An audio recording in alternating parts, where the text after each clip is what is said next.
آزادی یہ اللہ رب العزت کی طرف سے بہت بڑی نعمت ہے، اور اسلام ہمیشہ آزادی کا درس دیتا ہے۔ غلامی کی زندگی، غلامی یہ اسلام کے اندر ناپسندیدہ چیز ہے۔ آزادی کو اسلام پسند کرتا ہے اور آزادی کا ہی درس دیتا ہے۔ ہمیشہ مسلمانوں کی تاریخ ہے کہ مسلمانوں نے ہمیشہ آزادی کی جدوجہد کی ہے، غلامی کی زندگی کو ناپسند کیا ہے، غلامی کو ناپسند کیا ہے۔ غلام قوم کبھی ترقی نہیں کر سکتی، غلام قوم کبھی آگے نہیں آ سکتی۔ تو اسلام اور مسلمانوں نے ہمیشہ آزادی پر فوکس کیا ہے، اس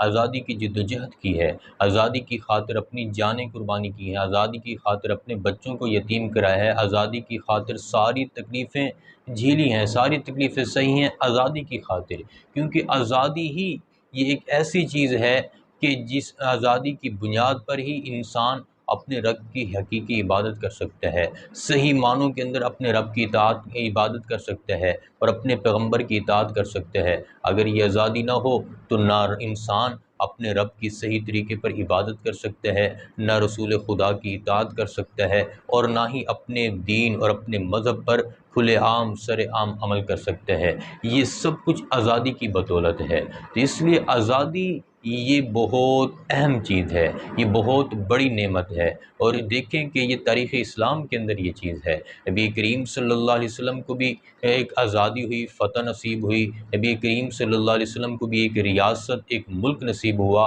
نبی کریم صلی اللہ علیہ وسلم نے اپنے وطن مکہ کے اندر رہتے ہوئے ساری تکلیفیں، سارا ظلم و ستم سہا، برداشت کیا، سب کچھ برداشت کیا۔ نبی کریم صلی اللہ علیہ وسلم جب مدینہ منورہ کے اندر گئے، وہاں پر جا کر ایک جماعت تیار کیا، افراد تیار کیے، اور اس افراد کو لے کر مکہ مکرمہ کو آزاد کرنے کے لیے آئے، آزادی حاصل کرنے کے لیے آئے، تاکہ یہاں پر اللہ کے گھر کے اندر، خانہ خدا کے اندر ہم کھلے عام سر عام علی الاعلان طواف کریں، یہاں پر عبادتیں کریں، حرم پاک کے اندر ہم نمازیں پڑھیں، کھلے عام پڑھیں، کوئی ہمیں روکنے والا نہ ہو، کوئی ہمیں جو ہے پریشان کرنے والا نہ ہو۔ تو یہ سب کچھ اسی کے لیے کیا گیا۔ نبی کریم صلی اللہ علیہ وسلم کے ہاتھ پر اللہ رب العزت نے جب مکہ کو فتح کیا، مکہ فتح ہو گیا، سارے کفار ڈرے ہوئے ہیں، گھبرائے ہوئے ہیں، پریشان ہیں کہ آج مسلمانوں کو فتح ہو گئی ہے، آج مسلمان آزاد قوم بن چکے ہیں، تو آج ہماری خیر نہیں ہے، آج ہم سے بدلہ لیا جائے گا۔ نبی کریم صلی اللہ علیہ وسلم اپنی اونٹنی پر سوار ہیں،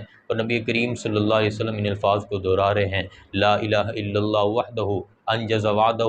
ونصر عبدہ وحزم الاحزاب وحدہ، کہ اللہ کے سوا کوئی معبود نہیں، وہ اکیلا ہی ہے، اس کا کوئی شریک نہیں، جس نے اپنے وعدے کو پورا کیا اور اپنے بندے کی مدد کی اور اپنے اکیلے ہی لشکروں کو شکست دی۔ تو نبی کریم صلی اللہ علیہ وسلم اس آزادی کے موقع پر اپنے رب کا شکر ادا کر رہے ہیں کہ آزادی جیسی نعمت اللہ نے عطا کر دی ہے، آزادی جیسی بہت بڑی نعمت ہمیں حاصل ہو گئی ہے، تو اس پر اللہ کا شکر ادا کر رہے ہیں نبی کریم صلی اللہ علیہ وسلم۔ اور ایک روایت کے اندر آتا ہے اس دن نبی کریم صلی اللہ علیہ وسلم نے چاشت کی 8 رکعتیں بھی بطور شکرانہ کے نبی کریم صلی اللہ علیہ وسلم نے ادا کی۔ تو اس لیے یہ ہمیں سبق ملتا ہے کہ ایک آزادی وہاں پر بھی حاصل ہوئی تھی، نبی کریم صلی اللہ علیہ وسلم کو بھی ریاست حاصل ہوئی تھی، نبی کریم صلی اللہ علیہ وسلم نے بھی آزادی حاصل کی تھی۔ تو نبی کریم صلی اللہ علیہ وسلم نے اس آزادی کے بعد کیا عمل کیا، آپ کا کردار، آپ کا عمل کیا ہے، تو ہمیں وہ دیکھنا چاہیے۔ تو ملک پاکستان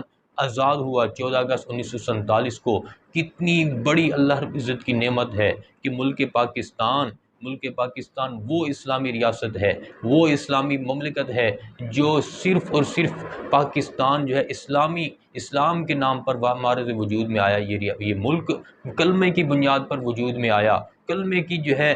کے نام پر وجود میں آیا، تو اس لیے یہ ملک بہت بڑی نعمت ہے۔ اس ملک کی خوش قسمتی دیکھیں کہ جو ہے جب یہ ملک آزاد ہوتا ہے، جمعۃ المبارک کا دن ہے اور 27 رمضان المبارک کی شب ہے، تو کتنی مبارک رات کے اندر اللہ رب العزت نے اتنی بڑی نعمت ہمیں عطا کی، اور یہ نعمت ہمیں ایسے نہیں مل گئی۔ اس نعمت کو دیکھیں کہ اس نعمت کے حصول کے لیے لاکھوں مسلمانوں نے قربانیاں دیں، اس نعمت کے حصول کے لیے مسلمانوں نے سولی پر چڑھنا گوارا کیا، اس نعمت کے حصول کے لیے یہ شیرخوار بچوں کی قربانیاں دی گئیں، اس نعمت کے حصول کے لیے ماؤں بہنوں کی عزتیں لوٹی گئیں، اس نعمت کے حصول کے لیے انہوں نے ہر قسم کی قربانی دی، ہر قسم کا ظلم برداشت کیا۔ مسلمانوں کے گلیوں کو، قصبوں کو، دیہاتوں کو، شہروں کو جلایا گیا، مسلمانوں کی مساجد، مکاتب کو، مدارس کو جلایا گیا، مسلمانوں کے گھروں کو جلایا گیا۔ ہر قسم کا ظلم و ستم اس آزادی کے حصول کے لیے مسلمانوں نے برداشت کیا